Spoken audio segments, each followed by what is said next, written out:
So how are y'all doing? Are you feeling a little overwhelmed with just a ton of information today? It's a lot to take in, isn't it? We said today's kind of going to be like a fire hose where you just get a whole bunch of information. And this type of training, the whole brand new youth system, this developing your brand can take months and months and months to complete.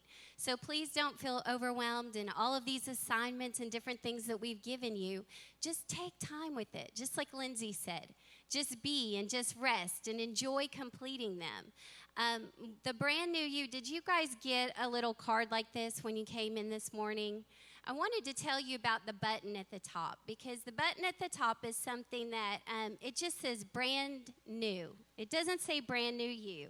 But you don't have to wear this button if you don't want to anywhere, but you could put it like on a little makeup bag or on your mirror or in your car on your mirror there, or post it to your refrigerator. I don't know where you want to put it, but after today, we just want you to feel that you are brand new. And you're going to take this button, and hopefully you will. I don't have mine on anymore. I don't know what I did with it, but hopefully you can pass it along.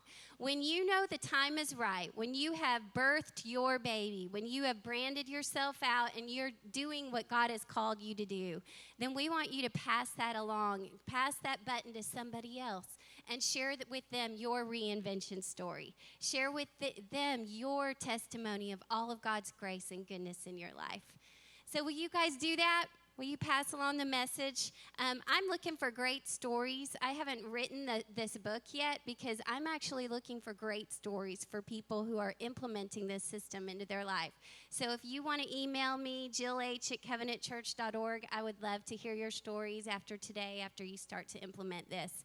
But the last part of Brand New You, know who you are, know what you offer, is put it in a system. Okay, so everybody say it with me. Put it in a system. Okay, ladies, I am the absolute least qualified person on earth to talk about systems. Okay, I am like a total high influencer. When I come in the house, I kick off my shoes. That's the first thing I do. Sometimes when we leave the house, as Susan and I were talking about at lunch, our beds are unmade. We're not perfect system people in the Hellwig home. But I do know sales systems and efficiency systems are two different things. Now, I am the most messy, organized person that you will ever know. I have systems all around the house, but somehow I still remain messy. I don't know how this happens. Can anyone please tell me you can relate? I don't know. But I love to watch the Shark Tank. Does anybody like that show? Oh my gosh, it's one of my total favorite shows, and if you never have seen it, what it is, it's a business owner who comes in to meet with these sharks to present their business idea or their plan. And you've got all these multimillionaire, billionaire guys in there who want to know certain things about their business. And I started watching the show for fun because I just love listening to the sharks and the questions, and I love seeing the business propositions. But soon after I started watching this show, I was like, wow, I can really get a lot of great information from this show, because the sharks usually have the same questions for every business idea that comes to them. Kevin, who's like, I don't know, they have a name for him, Mr. Wonderful, that's what they call him. He always wants to know how much money is to be made with this product. He always wants to know what's proprietary or different about the product. Then you've got another guy over here, Richard. He's the super sweet guy, and he always wants to know about your story, and do you care about your product, and where did it come from? And all the other judges are like, why, Kevin, or Richard, why are you always being so sappy? Why do you always get tears in your eyes? And you guys know because you watch the show, right? Then you've got Mark Cuban. I love Mark Cuban. Oh, my gosh, he's so awesome. So he's on the show, and he's just really encouraging them. But the thing he wants to know is, do you love your business so much that you would do anything for this idea? And that's what it seems like he's always looking for. He recently signed the little girls in Dallas who started with these necklaces that are bottle caps, and they just started with these little bottle caps and put their initial on them and put a ribbon around them. They cost like $2 to make, and they sell them for $10. And they just signed this multi-million-dollar contract with Mark Cuban. So it's so neat because they can take just a little baby idea, and your great system with your idea could multiply it into millions. So Joseph in the Bible had a system. The Lord put him in a place where he prepared for 7 years of plenty so that later he would prepare for the 7 years of famine. And God put him in that place in Egypt, which to a lot of us, being in the marketplace or being out in the world seems like a lonely place to be. We want to be in Israel with the priests and the kings. But what we need to realize is sometimes God calls us to Egypt. And that's a great place to be because that's where prophecies come to fruition. That's where money is brought into the kingdom and resources are brought into the kingdom. So your role in the marketplace is so effective. And if you'll understand that God is going to give you divine systems for your business. And back to that original quote that I gave you this morning from Kim Clement, how this is a brand new season, something brand new. What he said at the beginning of that is he said, we are in 2012. God spoke about 7 years and what he was going to do up until Israel's celebration. 7 years from now is going to be one of the most marvelous and most powerful and most unique outpourings of God's Spirit on the earth, starting with young men. Last year I spoke about the woman, and look what happened. And I was reflecting on this and thinking about it, and the Lord said, you know the trouble and the resistance and the attack. It is all over. We've entered into something brand new. So God has placed us in this birthing season. It's a special season that we're in. And I believe, my friend and I were talking about this at the beginning of the year before I even saw this prophecy. I said, I just feel like something in the next 7 years. We're supposed to get out of debt. We're supposed to get our businesses going and flourishing. We're supposed to save. All of the things that Joseph did to prepare. So that's what today's about. It's about birthing that inside of you, whatever that gifting, that calling, that adventure that Mira was talking about, to take and do something special with that for this season and time. Well, the definition of a season is a set of detailed methods, procedures, and routines established or formulated to carry out a specific activity, perform a duty, or solve a problem. So if you are doing something over and over again every single day, that would be considered a system. So can anybody share with me maybe some systems that you have in your family? Like maybe you make everybody put their backpack back in the same place every day, or a system that you have in your business that's really helping you. Does anybody want to share?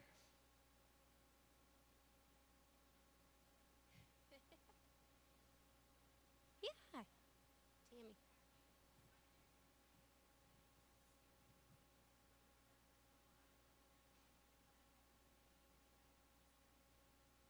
So a Siri reminder on your iPhone.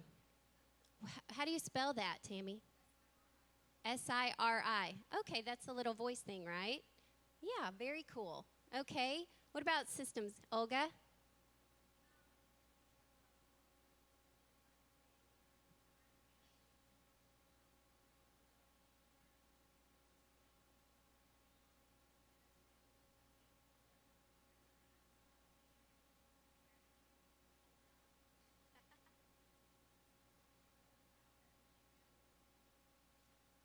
That's so awesome. So as a week, every Monday, they shop together as a family. And so systems can be fun. That's so awesome because your kids are doing that together with you. How about business systems? Anyone have any replicatable things that they do in their business or their calling every day?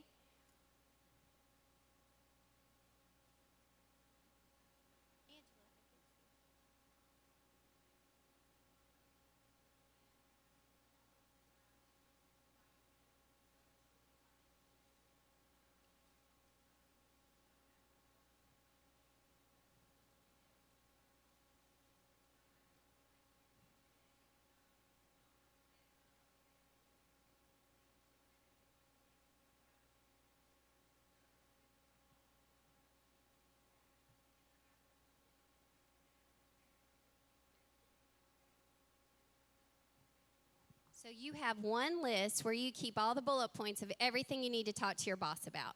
How awesome is that?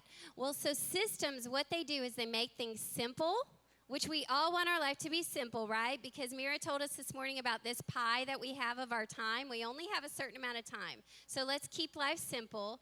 And systems make you sound super smart. I like sounding smart. They keep you from running around like a crazy person with the head cut off all the time. And systems add value and proprietary to whatever it is you're doing. So the difference between a marketing system and an efficiency system.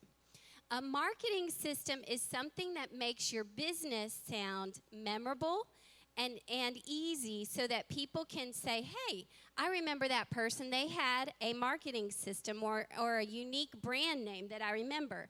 And one of those systems is that I've been working with on one of my coaching clients is Stephanie Sims. And Stephanie has an organization called Sims Organizing Service, SOS.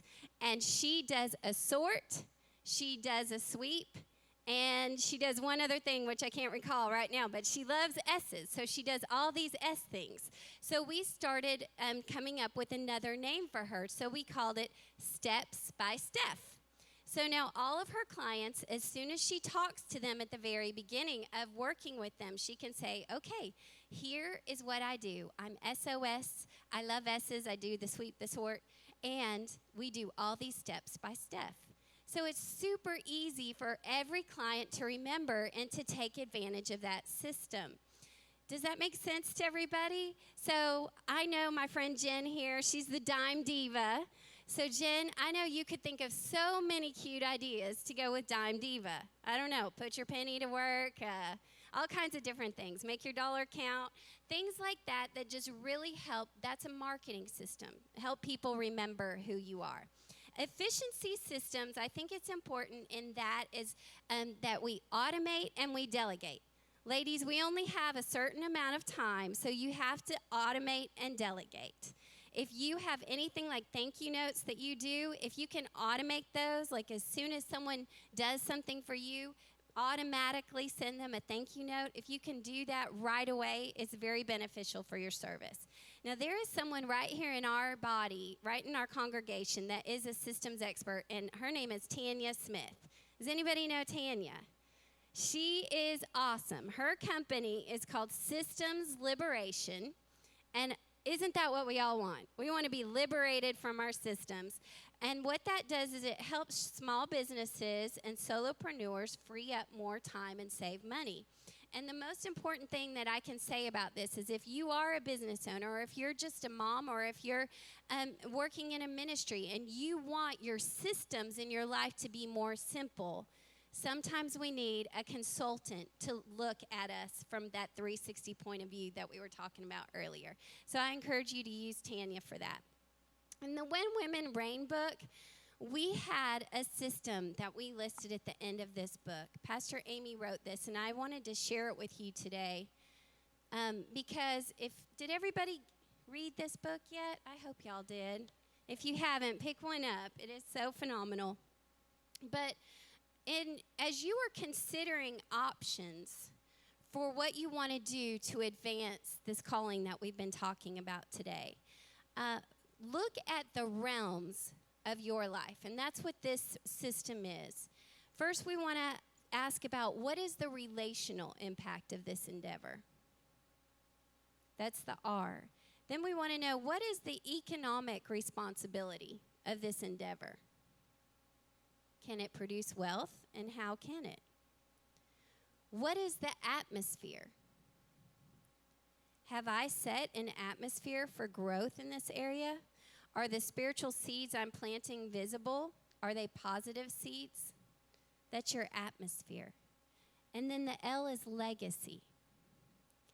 What will be the lasting legacy impact of this endeavor? What am I doing to secure a legacy through this measure of rule?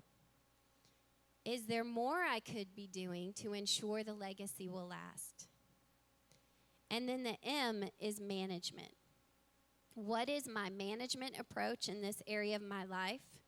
What is working and what isn't working? How can I take and implement this vision on a higher level? And are there any friends, partners, or mentors I can engage to further activate my vision? So that's just a very simple system that you can use anytime you're about to go into a new endeavor, anytime you're about to do something new. I'd like to ask you to take advantage of that.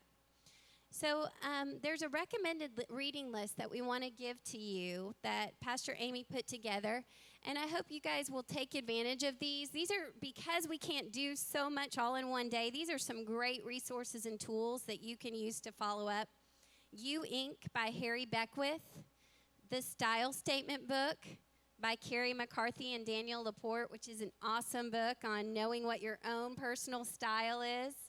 So much fun. It has all kinds of questions in the back to help you know how to dress or how to decorate your house so that anytime you go into a new place, it will be very easy for you to do the shopping.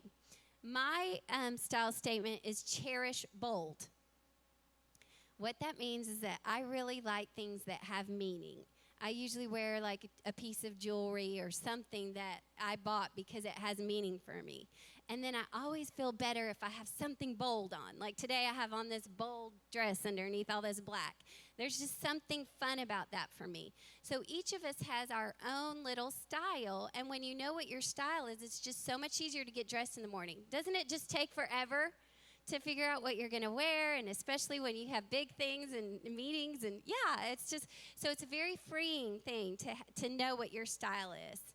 And then the last book is Walking on Water by Madeline L'Engle. The You Inc. book is another book about branding and selling yourself. I want to end today with my session on one last thing, and that is, and when you know who you are, you know what you offer, and you put it in a system, one of the most important things that you can do for your system is name it. Name anything that you're going to do. Name your baby that you're about to birth, or maybe you didn't get to birth that baby, but name it.